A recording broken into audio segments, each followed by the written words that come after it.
Dr. Jamal Bryant's apology to the LGBTQ community sparks controversy addressing the elephant in the Christian church. In a thought provoking and contentious moment, Dr. Jamal Bryant apology to the LGBTQ community has become a hot topic on the internet. Before forming any judgments, it's essential to watch the clip and understand the context of the statement. Pastor Bryant's apology revolves around acknowledging how the church has utilized the gifts and talents of the LGBTQ community by simultaneously marginalizing and rejecting their lifestyle. In other words, he refers to the exploitation of their talents while deeming them outcasts within the Christian church. Okay, my thing is this: these are adult men and women who choose to work for a religious institution, okay, that you know what they stand for. Okay. Why still work with them? That's my thing. Why still work with them if you know what they stand for? Why work with them? Why do you want acceptance from an organization that is clearly meant it by their faith that their faith is against your lifestyle? And my thing also is, if the black church knows this, stop employing homosexuals to play for you in your church services. Stop employing them. Pastor Bryant's participation in this conference provided him with an opportunity to apologize directly to the LGBTQ community, acknowledging his involvement in perpetuating hate crimes. Bishop O.C. Allen expressed gratitude for the apology, emphasizing its significance. As this discussion unfolds, the online Christian community opinions range from positive to negative, exposing the divisive nature of the issue. Okay. With this controversy demanding attention, it is crucial to consider where the Christian church can go from here in addressing the long, silent conversation. Dr. Jamal Bryant's apology highlights the church's historical mistreatment of the LGBTQ community. He openly acknowledges that the paradoxical nature of the church's approach, wherein individuals' talents are celebrated while their identity are rejected. First off, church is there to glorify God. Why don't you go to a church where your God is celebrated? You know, the God of every perverse and sick thing under the sun, the God of lies, the God who steals, kills, and destroys. Okay. Every other person goes to church and they know that whatever sin they are practicing, or whatever sin they have to give up in order to be accepted as God's own child, they know they're not trying to fight. Hey, accept my alcoholism. Hey, accept the fact that I have a bad temper. Hey, accept the fact that I want to be promiscuous, whether you're male or female. Okay? Accept me cursing, having a potty mouth.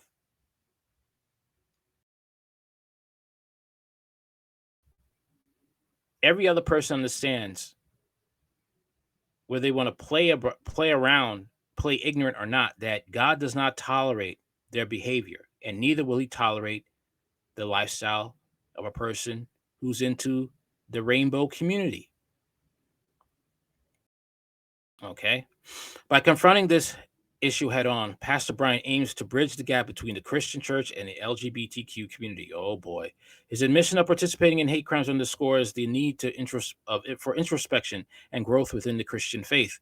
Bishop O.C. Allen, the host of the conference, faced scrutiny for inviting Dr. Jamal Bryant. However, as he explains, someone needs to be the bridge in facilitating a meaningful conversation between the Christian church and LGBTQ community.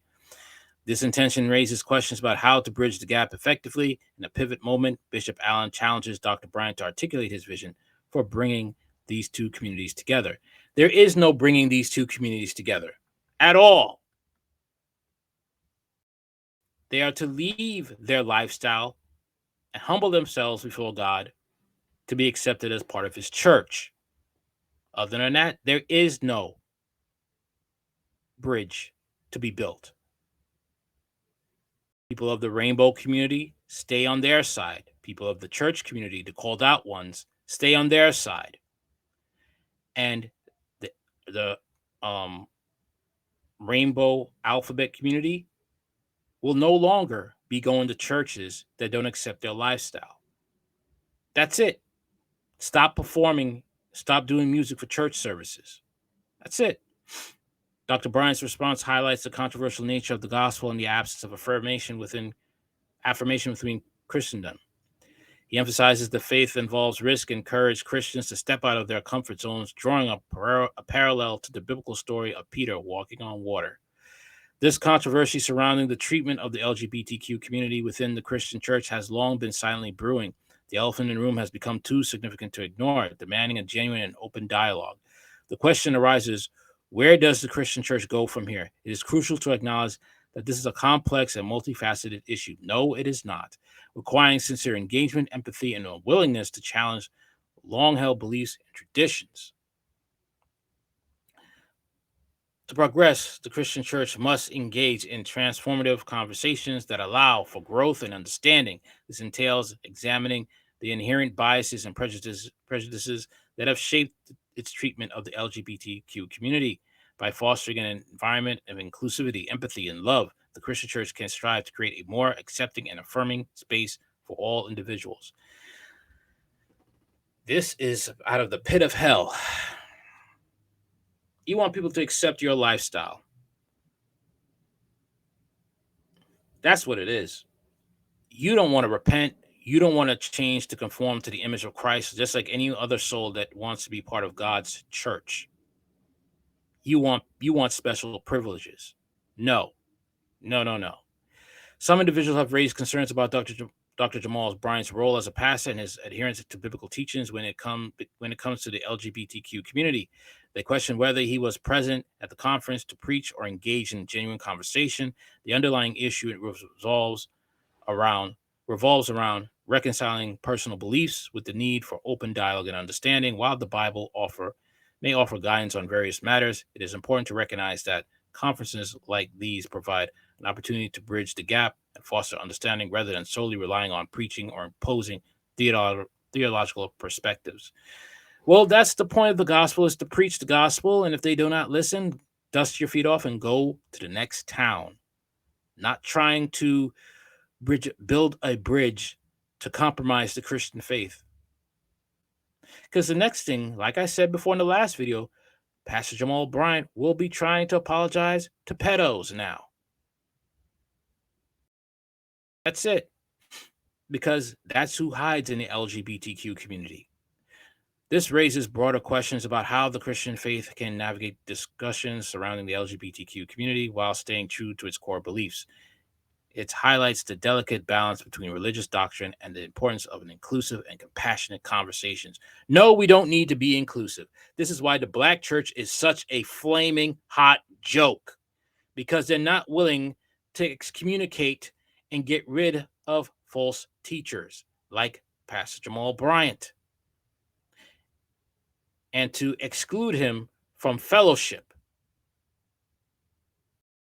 because he wants to bring in false doctrine and heresies coming from people like this. That is all I have to say for now.